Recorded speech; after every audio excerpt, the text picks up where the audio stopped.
ಕಾರೊಂದು ಚಾಲಕನ ನಿಯಂತ್ರಣ ತಪ್ಪಿ ವಿದ್ಯುತ್ ಕಂಬಕ್ಕೆ ಡಿಕ್ಕಿ ಹೊಡೆದ ಪರಿಣಾಮ ಚಾಲಕ ಸಾವನ್ನಪ್ಪಿದ ಘಟನೆ ರಾಷ್ಟ್ರೀಯ ಹೆದ್ದಾರಿ 75ರ ಬಿಸಿ ರೋಡು ಕೈಕಂಬ ಮಧ್ಯೆ ಮಂಗಳವಾರ ಮುಂಜಾನೆ ನಡೆದಿದೆ. ಮೃತರನ್ನ ಕೊಳನಾಡು ನೂಜಿಬೈಲು ಬಂಡಾರದ ಮನೆ ನಿವಾಸಿ ಜಯರಾಮ್ ಎಂದು ಗುರುತಿಸಲಾಗಿದೆ.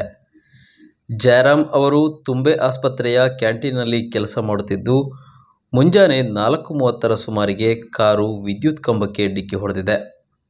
ಬಂಟ್ವಾಳ ಸಂಚಾರ ಪೊಲೀಸ್ ಠಾಣೆಯಲ್ಲಿ ಪ್ರಕರಣ ದಾಖಲಾಗಿದೆ.